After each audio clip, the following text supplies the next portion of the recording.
Okay, so we're actually in the middle of Perek Yud Ches 18, chapter 18, which in this book is page 46.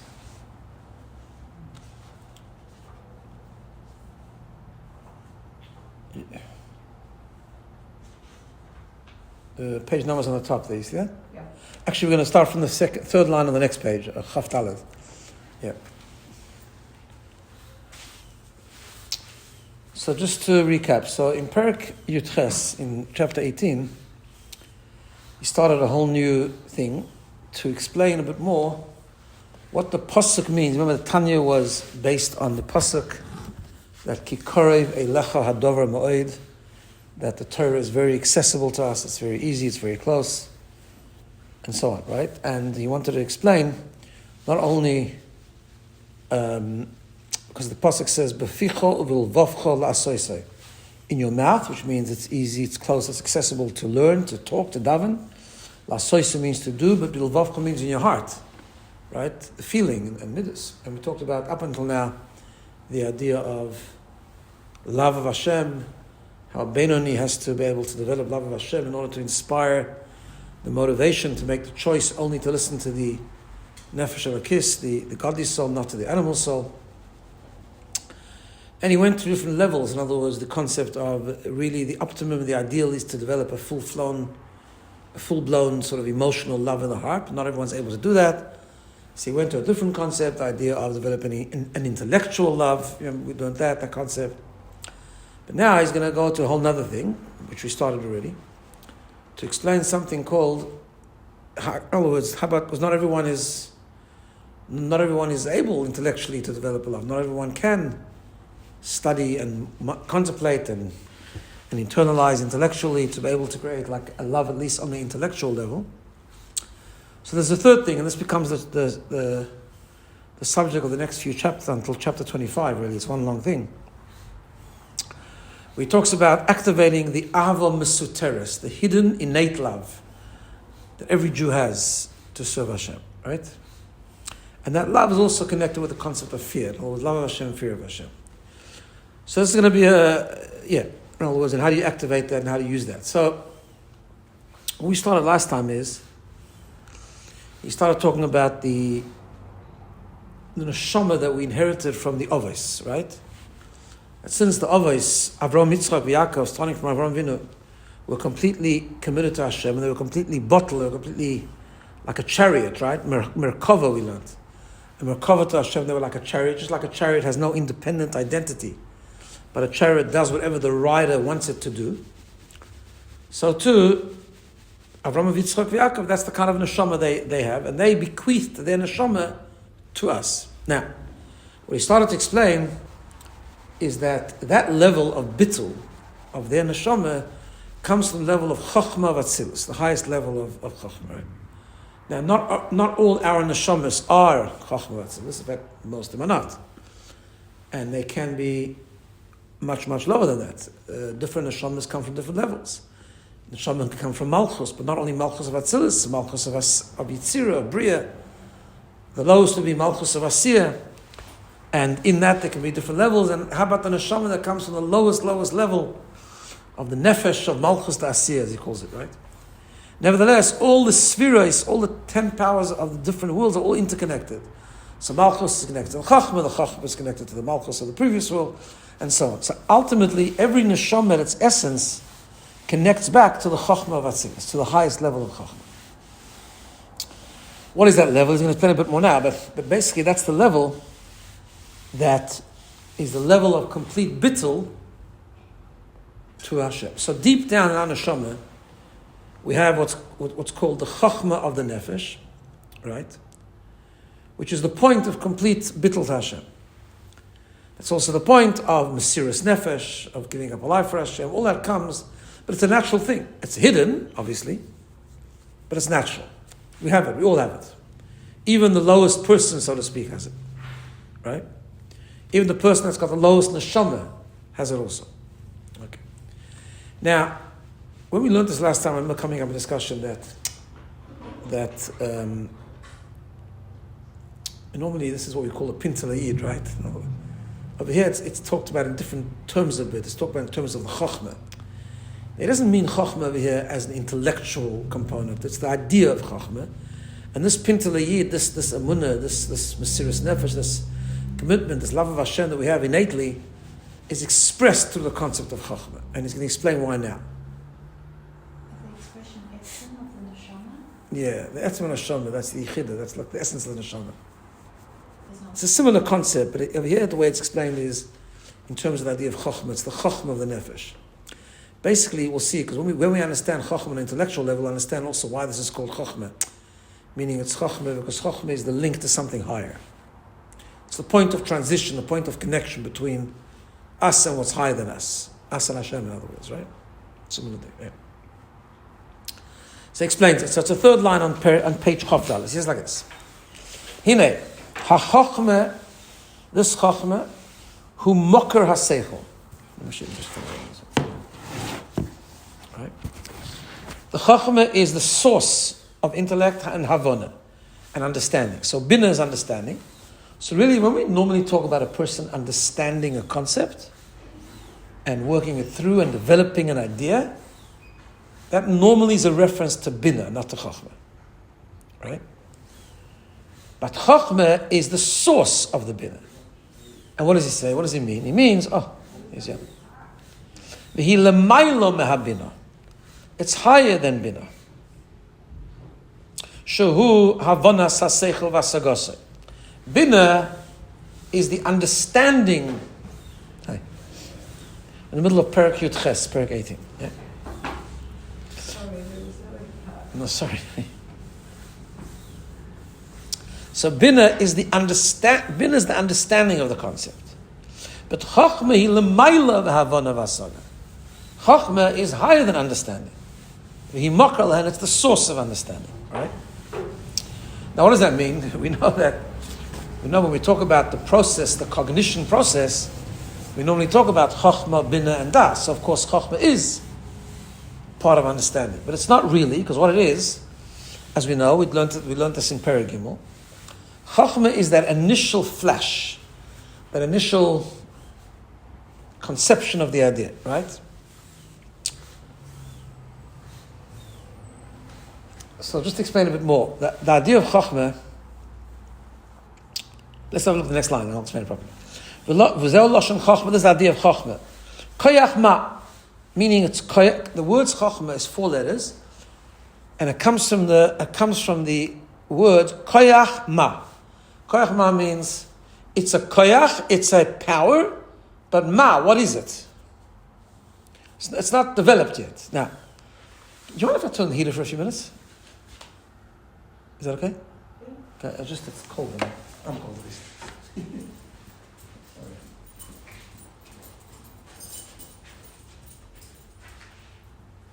It gets warm for Can you show me where we are? Yeah, sure.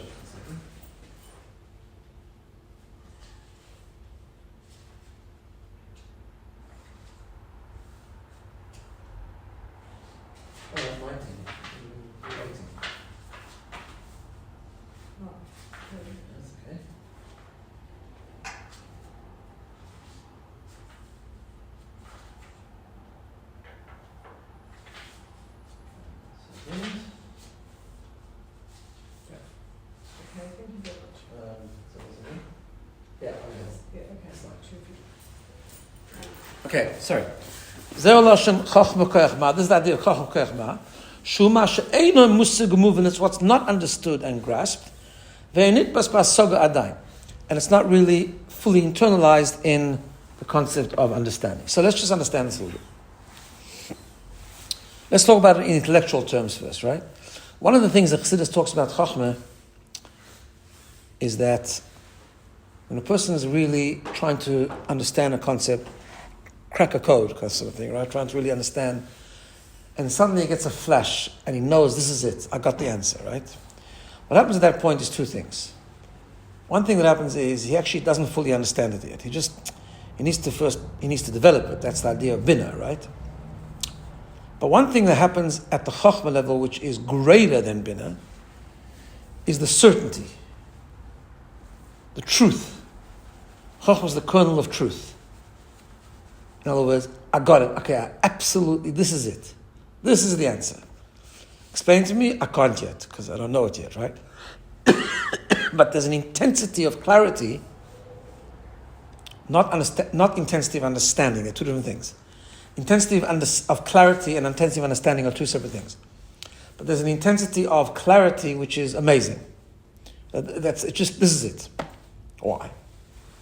And in fact, not only that, sometimes when you put it into BINA and you really develop it, the conviction and the clarity of the truth actually weakens a bit. The understanding increases, but the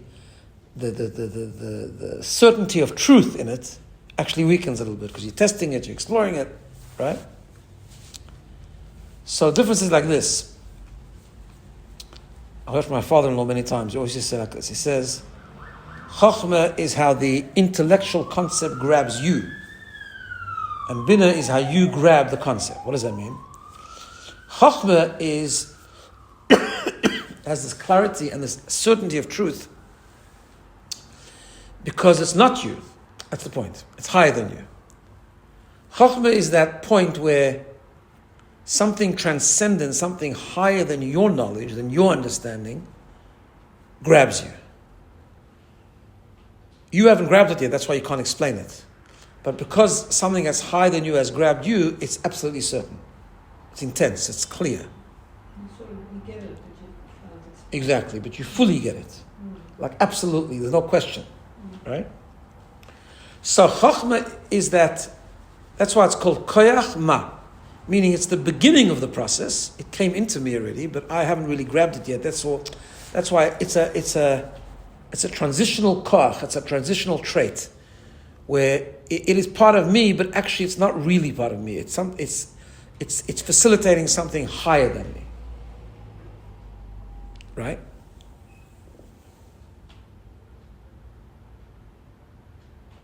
Which is true, by the way. It's a similar idea. It's explained in the four worlds. We have the Chochmah of Atzilus, right? We have Atzilus, Bria, Tzira, Asiyah. So Atzilus, we know we've explained before, begins the process called Seder Ishtalshalus, the evolution of worlds, right? Atzilus being the highest world, and Atzilus being a different world. Atzilus being the world of Hashem.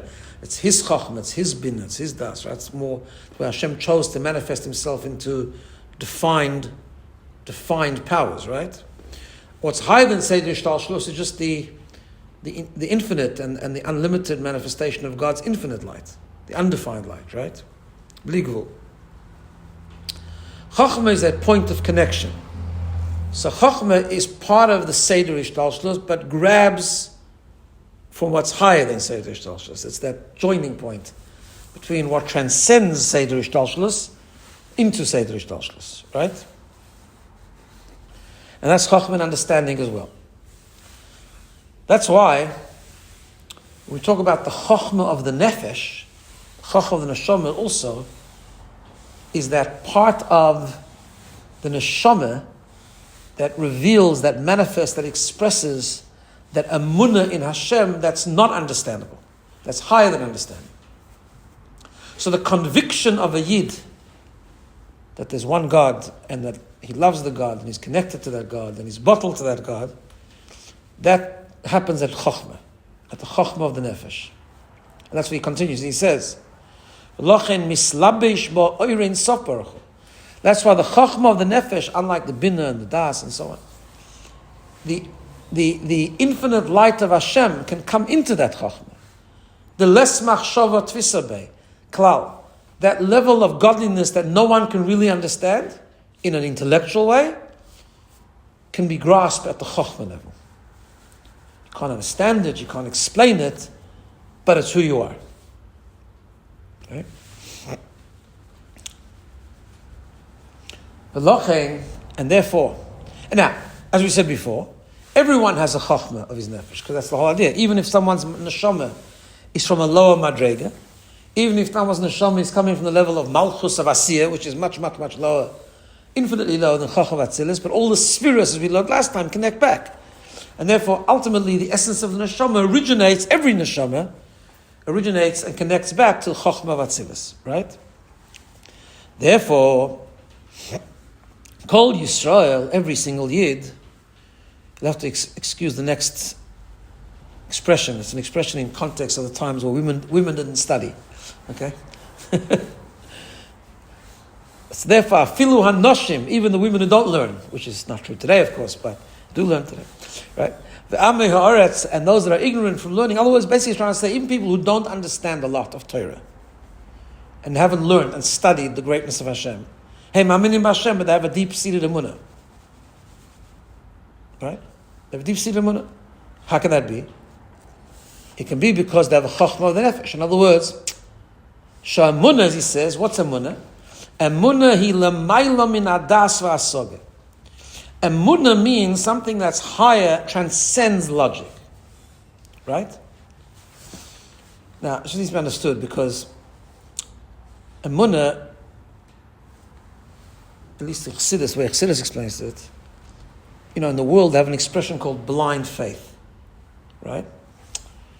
What does blind faith mean? Normally, it's actually a derogatory term. Not a derogatory term, but it's a term describing someone that doesn't have the ability to understand something, so therefore blindly follows. Right? Blind faith. So, in other words, what I'm trying to say is like this, that sometimes in the world, when they use the word faith or emunah, they mean like something is lower than understanding. In other words, because you can't understand it. Really, it's something that could be understood, but you can't understand it, so you follow it. Right? Like sometimes a child can do that, right? A child can trust you and follow you and believe in you with things that are understandable, but they're not just at the level where they can understand it. Right?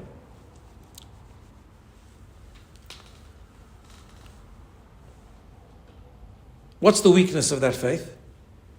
The weakness of that faith is that it's not intense. It's not with conviction. You're understanding something that could be understood. You're believing in something that actually could be understood and even refuted, but you just don't understand it, so you believe it. You follow what I'm saying? That's not what emunah is in Yiddishkeit. At least the way Chassidus explains. Right? Emunah by definition is something that's not understood, but because it's higher than understanding. Understand? Emunah means you're grabbing something that's higher in rationale, which means what? And it's shining through the chokhmah, because chokhmah facilitates something that's higher than seichel, higher than intellect, right? So therefore, therefore chokhmah expresses emunah, and every yid has this chokhmah of the nefesh, whether they've studied or not, right? Why? Because emunah means to grab something, to have something that actually cannot be explained. By definition, it's higher than chokhmah. It's higher than seichel, higher than wisdom, higher than understanding. Which makes it more intense, not less intense, and more certain, not less certain. So why does the Alter then use the example of people who don't study? No, because it's like this. That even the people who don't, in other words, they haven't come to understand Hashem from understanding. But nevertheless, emunah they do have. They might not have the things they understood, but they have what's higher than them, what's higher than seichel. But even those who study can't achieve that. Correct. No, you're saying, of course. But where you see it come out strongly, is you see, in other words, I'll give you an example. I was going to say this later, but that, because we're going to talk later about Mesiras Nefesh, right? There's a famous thing that Mesiras Nefesh is a uniquely Jewish thing. So the famous question is, what do you mean? It's not necessarily a uniquely Jewish thing. We find other religions where people gave up their life for their religion. They also have Mesiras Nefesh. Right? And the answer is like this. People who gave up their life is because they have already a connection to it. They relate to it already. They've been living that way. Right? They have some understanding that this is the way to live, or they were brainwashed this way to live, whatever the case is. Right? What you find in Jewish history in a very unique way is that no, by Yidness it's not like that. When the Pinta Yid was ignited, was triggered, if people gave their life that they had no understanding in it. Nothing. They didn't live that way at all. Right? Why? Where do you see that? You see that a person who didn't learn. In other words, where does it come out strongly? You'll see later, even the people that do learn is in that category. You'll see in a second. We all have it, but where you can see it clearly is by someone who didn't learn and yet has it. Right? No amount of learning. Correct. You can't reach that level with learning. Now, what you could do is, this is the whole point of Hasidus Chabad. The whole idea of Hasidus Chabad, Baal Shem Tov came to reveal this emunah that every Yid has. Right? That was the idea. The Baal Shem Tov revealed every single Yid, they can learn, he can't learn, doesn't make a difference. Simple, sophisticated. Every Yid has a deep read emunah. The Baal Shem Tov revealed the emunah in a Yid, right? Now, the problem with the emunah is that because it's so transcendent, therefore it's not internalized a lot of the time. That's why sometimes we don't act in accordance with our emunah. It's what we call, in Hasidus, it's makif. In other words, it's transcendent and it's hovering and it's there, but we're not internalizing it enough, right? So Chabad Hasidus said, well, the chidush of Chabad Hasidus is that we can take the emunah and translate it into intellect. We can understand that transcendent emunah. That's a different thing. But the starting point is emunah. You're right. So pure learning doesn't create emunah. Emunah is intrinsic. Every Yid has that emunah which is higher than understanding. Right? I don't know if I've told you the story before, but there's a my grandparents came from a town called Dokshitz. It was Poland, White Russia, very Chassidish town. And I don't know if you know, Melbourne, there's a rabbi called Yossi Gordon. And you know him? The Gordon family also come. And in Dokshitz there was a very Chassidic Jew called Rabbi Yochanan Gordon. He was a sheikhet, he was a Chassidish Yid, he was very close to my grandfather. And he left, so it's Rabbi Gordon from Melbourne's grandfather. And he left Dokshitz before the war. As my grandfather did as well. He went to South Africa, Rabbi Yochanan Gordon went to America. In Dokshitz there was a great Yid called Rabbi Leib Sheinin, a very, very big chassid. In fact, it's one of the few people that about him it was said by one of the Rebbes that he's a Benoni of Tanya. He reached the Benoni of Tanya, right? My grandfather used to describe him to me a lot. He said he was the Rav of Dokshitz, but he was at a high level. He used to daven every day for hours. He would sit in shul and would daven and daven, and tears would come down his eyes. My grandfather always used to describe his davening. Anyway, so what happened was, the Nazis invaded Dokshitz, as they did all the Polish towns, and they rounded up the Yidden in the shul, and most of the Yidden actually were burnt. They set the shul alight. And there was one Yid, not even such a religious Yid, who managed to escape. It was a whole story. Young guy, it was written up the story. He escaped. Somebody had to go to the bathroom or something, so he jumped out of a window. I don't know exactly before. And bottom line, he escaped, and eventually made his way to America. And eventually he met up with Rabbi Yochanan Gordon. So Rabbi Yochanan was so happy to see another Yid from Dokshitz. He said, tell me what happened at the end. Describe to me what happened. He said that the Nazis took all the Yid and they put them into the shul. And when they came to the shul, Reb Leib Sheinin was already in the shul because he was still davening. It was later on in the day, but he hadn't finished davening. He was still davening. And in fact, he was oblivious to what was going on. But then eventually, somebody looked around and he saw the shul was packed and he saw the Nazis and he realized what's going on. So suddenly, Reb Leib Sheinin stood up and he said to everyone, he said, we are about to die al Kiddush Hashem. It's an unbelievable mitzvah. We're going to die because we're Yidden. We can't do this without simcha. We have to do simcha. And he started to dance. And he started to dance, the Nazis shot him. That's the story. So he's telling us Rabbi Yochanan Gordon, and he ends off his description. He wasn't such a committed Yid, this Yid. I mean, there were different kind of Jews in the Dokshitz, but he said to Rabbi Yochanan Gordon, he said, it works better in Yiddish, but I'll try and explain it good. He said, Dachzach, where he says, he says, that in the last moments, the rabbi of the Dokshitz, Rabbi Leib Sheinin, is a Rop von Zinnen. A Rop von Zinnen means he went crazy. A Rop von Zinnen, but in Yiddish, where you say it, the person goes a bittul sugar, it's called a Rop von Zinnen. A Rop von Zinnen means down from his mind. He descended from his mind. That's it. So Rabbi Yechon goes in the famous story. So Rabbi Yechon looks at him and he said, no, he says, you got it wrong. Nicht a Rab von Sinnen, nor a Ruf von Sinnen. He didn't go down from his mind, he went higher than his mind. That's a moment of Mesiras Nefesh. Higher than his mind, not lower than his mind. So you're right, he wasn't rational. Correct.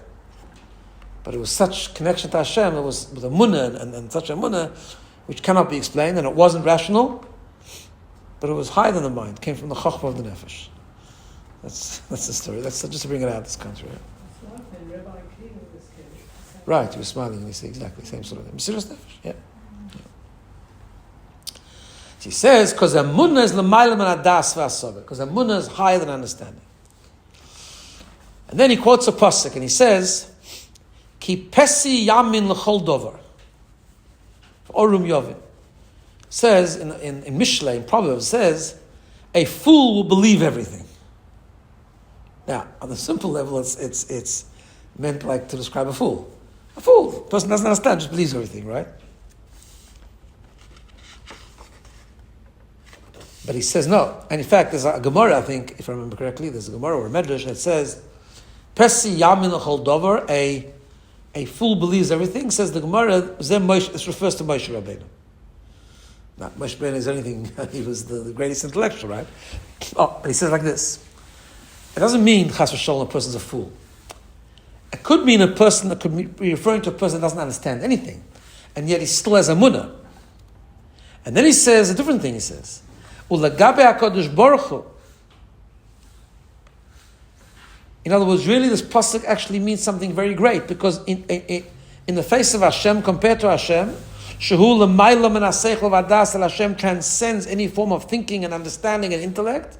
V'les machshava tfisa be'klal, and there's no thought, there's no human mind that can grasp Hashem. Hakol k'psoyim etzlo yizbarach. Everyone is like a fool. We're all fools, right? Meaning, fools in a good sense. We all have to, compared to the higher level, compared to Hashem, we're all fools. Hashem is not something you can understand, right? And therefore, when we reveal our emunah, when we understand that really we're all fools, and understand that how much as we understand, we don't understand anything, that's when we can reach something which is higher than understanding. Because really, to reach higher than understanding, you have to understand that your understanding is limited. Otherwise, you think it's great. This is the whole problem, right? People need to understand that we think the human beings are fantastic because we have such intellect. Yes, it's true, but no, our intellect is incredibly limited. And certainly in comparison to Hashem, right? Because Hashem is not only higher than our thinking, he's just higher than the whole concept of thinking. He's higher than the whole concept of intellect, right? And then he brings another pasuk, a beautiful pasuk. It's pasuk in Tehillim, which is like a Kedichsiv, as it says, V'ani bar v'lei eda. David HaMelech said,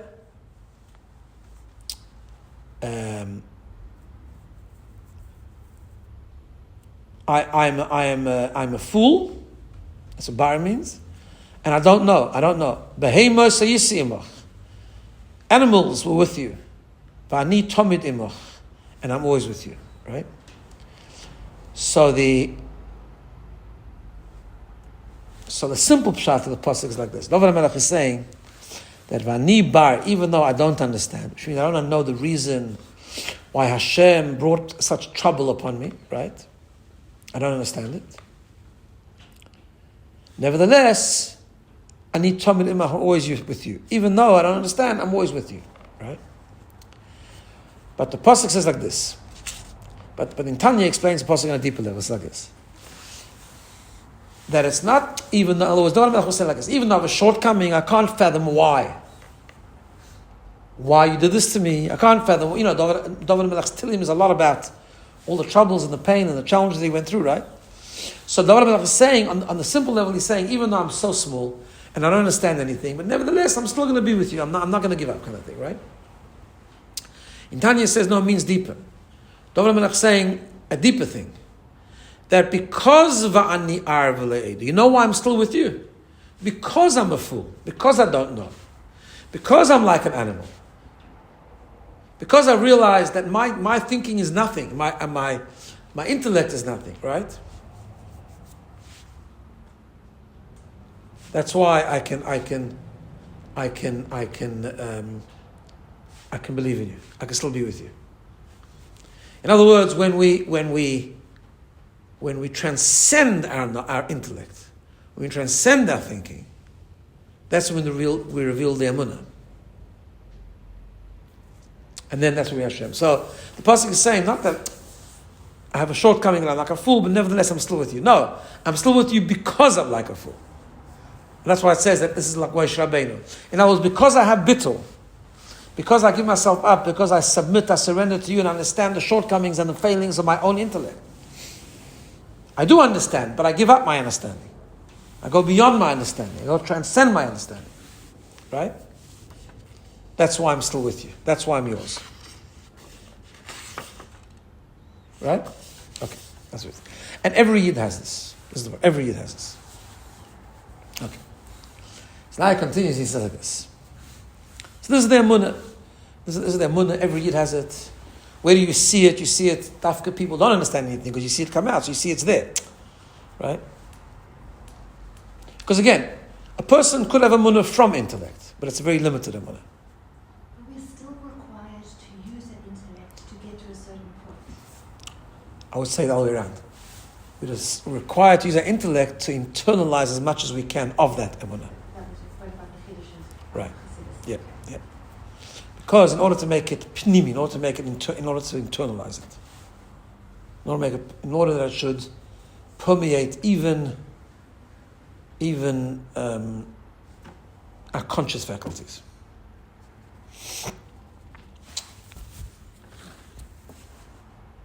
On many levels. I'll explain what I mean. First of all, the more we think about it, we learn about it. We learn about the Emunah, the more it becomes understood. The more it becomes understood, even though we'll never properly understand Emunah, but because Emunah and understanding are contradiction in terms. But the more we understand it, the more we internalize it, the more we commit to it, right? But there's something more than that, because he talks about Mesiras Nefesh, right? So I just studied the Maimer of the Rebbe when I was overseas. I've studied many, many, many times, but the famous Maimer of Atat Tetzaveh, where the Rebbe talks about Mesiras Nefesh, and that's the last edited Maimer that the Rebbe distributed before he had the stroke, which is in itself unbelievable because it's clearly a instruction for after Gimel Tammuz, right? It's amazing, actually.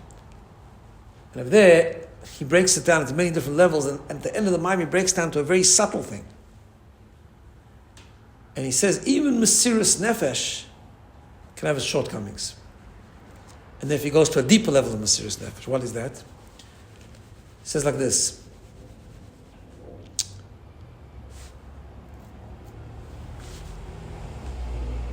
He doesn't say the word Russia, but he's talking about like the Chassidim that were in Russia and had real Mesiras Nefesh, right?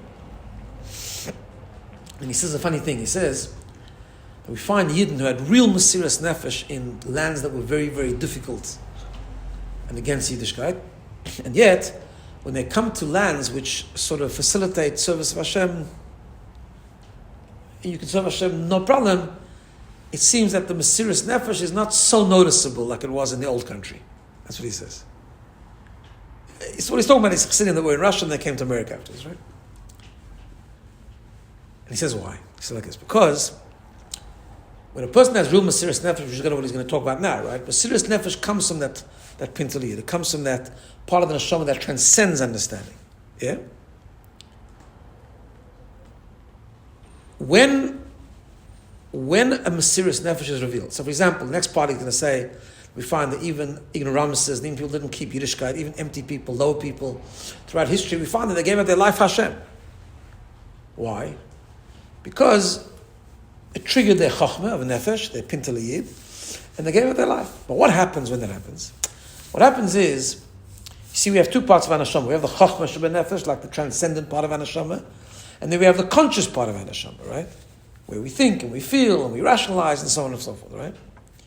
When Mesiras Nefesh is triggered, yeah, it's an amazing thing. In other words, Mesiras Nefesh means it's coming from the essence of the neshama, and it's amazing, and there's just clarity, and there's no other alternative, and for sure I'm going to give up my life, and there's only one Hashem, and the whole thing. But where's that coming from? It's coming from the super rational part of the neshama, right? In which case, so what happens to the rest of the neshama at that point? In other words, where's the conscious part of the neshama when a person is expressing Mesiras Nefesh? A person, when expressing Mesiras Nefesh, the conscious part of the neshama is gone to sleep. It's anesthetized, pushed out of the way. What's shining and what's working and what's apparent is the emunah part of the neshama, right? That's why such a person, when they come to a place, I must say, these were great Yidden, right? That Mesiras Nefesh were like unbelievable. But what the Rebbe's point is that it's possible that a person then can come to a place where it's easy to keep Torah mitzvahs. In which case, the emunah, like the etzem nefesh, the Mesiras Nefesh part of the nefesh, like goes a bit more in the background. And what's he working on now? What frequency is the person working on? The conscious part of the neshama. Okay, the conscious part of the neshama is not in line with that Mesiras Nefesh so much, right? So what's the deepest part of Mesiras Nefesh? The deep part of Mesiras Nefesh is that you don't have a gun to your head, you're not being threatened. No one's telling you have to convert to a different religion or something. You're actually quite comfortable, and therefore you're working on your learning and your understanding and you're rationalizing, and the Mesiras Nefesh comes through that. That the Mesiras Nefesh is then felt, not the Mesiras Nefesh pushes away the conscious part of the neshama, the Mesiras Nefesh permeates the conscious part of the neshama. One of the ways that it brings that out in the Maimer is this idea of kosis lamor, which means you can have a Yid who's damish serving Hashem, is doing Torah mitzvahs, he's doing all the same thing, but he's still broken from the fact that Mashiach hasn't come. Why is he broken from the fact Mashiach hasn't come? Because he lives a good life. There's no problems. He doesn't need Mashiach. But he's broken. The fact that Hashem is not revealed in the world is upsetting for him. Right? Why? Because that's a person whose Mesiras Nefesh hasn't gone back into the background. Mesiras Nefesh is permeating every part of his conscious self. Right? In other words, his focus is Hashem. He has Mesiras Nefesh now. I mean, this could have many manifestations. It could mean that just we're committed. It could be kind of consistency. That even when things are difficult, we're ready to make Mesiras Nefesh. We're always in Mesiras Nefesh mode, even when we're not working on adrenaline. Right? We're not working on the, you know what I'm saying? Like we work on a conscious level, but still Mesiras Nefesh is coming through. For that, you have to learn. You have to bring it into the conscious part. So making the emunah real bepnimius, like to internalize it on all levels, to make it that it's consistent, it's one, it's who we are. The emunah is not just transcendent. Of course, you have to learn, but it's about bringing the emunah into the conscious levels, into the understanding. Which goes back to the beginning of Yiddishkeit. Beginning of Matan Torah. We said Nasiv and Ishma. Nasiv and Ishma means we first have to total bittul, total surrender, which was fantastic. The Gemara says it was an amazing thing that they didn't surrender even though they didn't understand yet. But then they also said V'nishma, we will understand. Why don't I just say Nasiv? No, because it's not good enough. Because Hashem wants us to serve Him with all of our parts, every part of us. So the emunah, the Mesiras Nefesh has to become part of the Chachma, the BINA, the Das, the Midas, everything. It's all got to be an expression of the Mesiras Nefesh. But the starting point is emunah. The starting point is bittul, Mesiras Nefesh. Which is where the hidden love is. This is what he talks about. This is the whole next few brokim. Well, we have no freedom of choice. Oh, so we'll see in a second. He makes reference to freedom of choice in a second. Yeah. If that part of the neshama is fully revealed, there's no freedom. But you have a freedom to not reveal it. We'll see in a second. Okay. I think I told you the story of my grandfather, Rabbi Moshe Garari, was a big intellectual, known as a masculine Hasidus. He was considered one of the deep thinkers in his generation of Hasidic teachings and so on. In 1952, he came to the Rebbe for the first time. He lived in Israel. And Purim, those days, was still small. You could still speak to the Rebbe if I bring and you could ask me something. Later, my times, it wasn't possible. But so he went over to the Rebbe by Purim for bringing, and it's Purim, and it's emotional. He said to the Rebbe, he wants a bracha. What's he wants a bracha for? And he was a deep thinker, deep intellectual. So he said to the Rebbe, I want a bracha for emunah. For emunah. Because, he said in Yiddish, verstehen mem gar nicht. I recognize we don't understand anything. I suppose the deeper the thinking you are, the deeper you know that you don't understand anything, right? So that's what he asked the Rebbe, bracha for emunah. So the Rebbe told him, and this is maybe to answer his question as well. The Rebbe answered him, he said, verstehen darf man, aber wir darf nicht wollen verstehen. No, he says, understanding, you do have to understand, but you mustn't want to understand.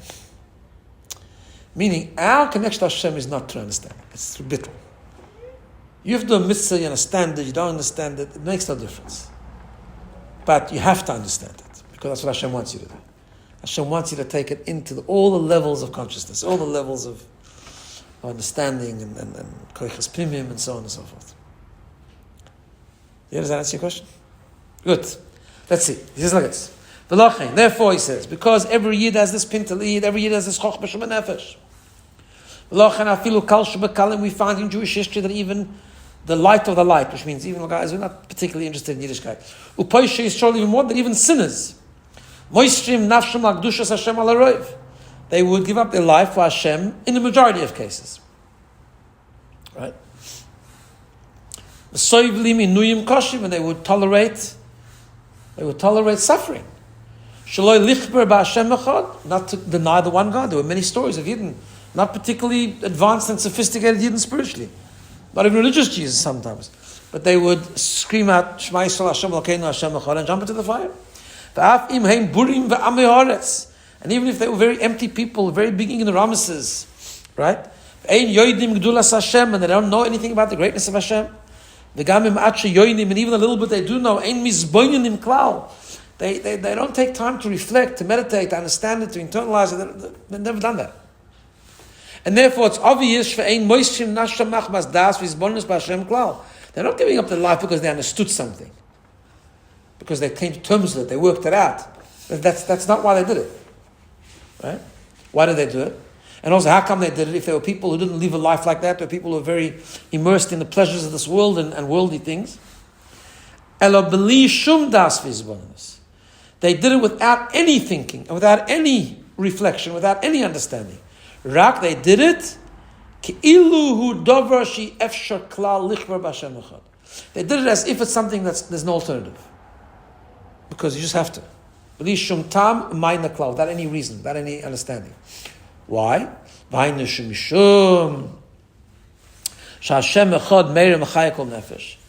Because every Yid has the Hashem Echad, the oneness of Hashem that shines in his soul. How does it shine? How does it express itself?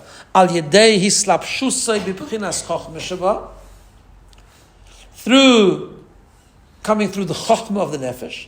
Chochmah facilitates this emunah. Chochmah expresses this transcendent belief in Hashem, which is lamayla min adas, which is higher than das, v'haseichel hamusig umuven, higher than das and higher than anything that can be understood. So why do they do it all the time? They do it all the time because they didn't feel that they were challenged spiritually. In other words, when push came to shove, and it was clear that they were being ripped away from their emunah of Hashem, right? This low life, so to speak, right? Who didn't ever even keep all the mitzvahs. But when it came clear, when it was as clear as day that a person was saying you need to convert, or you need to bow down to an idol, or you need to do why, in other words, then it became clear that what they're trying to do is disconnect me from my belief, disconnect from Hashem. Very often they just said no, Shema Yisrael, and jumped into the fire and let themselves be killed. Why? Because that brought out the emunah.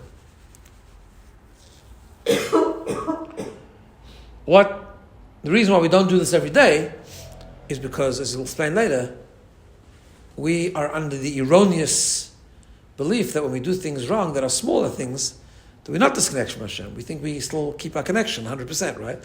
Which is what he's going to explain, develop in the next few chapters. But this is the idea. Now, he did make the point, just in terms of free choice, he asked me before. He said that because every Yid has the Chochmah of Nefesh, that even lower people will give up their life and suffer, he used the words al haroiv in the majority of cases, right?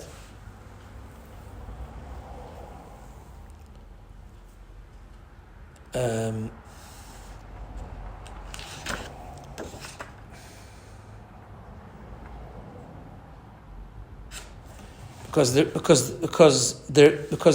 reality is like this. The reality is it's not completely true in all cases. You do find the Jewish history, they converted. Shmad. We call him a Meshumad, right? Meshumad means someone who became not only people didn't know better, today everyone is unfortunate they don't know better, but some people that were intellectuals and they knew and they understood Hashem and they knew the Yiddishkeit and then when became going, right? became Christians, whatever the case is, right? So how's that possible? Because at the end of the day, a person always has bechira. Right? A person always has choice. So it's true. When that part of the neshama is revealed, it is almost as if you cannot do anything else, but Hashem will never take away the bechira from someone. Because that's what Yiddishkeit is. We have bechira. Therefore, he says that because we find this Mesiras Nefesh, that's a proof that this Amunah exists.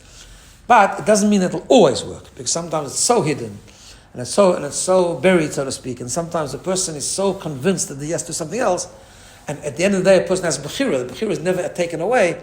That's why he says it's ala roiv, it's a majority of cases that would happen, and also he says that he does it because it says if there's no other choice. So there is a choice. At the end of the day, there's always a choice. But it becomes so clear that it's as if there's no other choice. And that's why he uses that phrase. Because the word you're not that didn't, right? Yeah. All right, I think we'll stop there. That's the end of this parak. And you're going to develop it a bit more in the next chapters.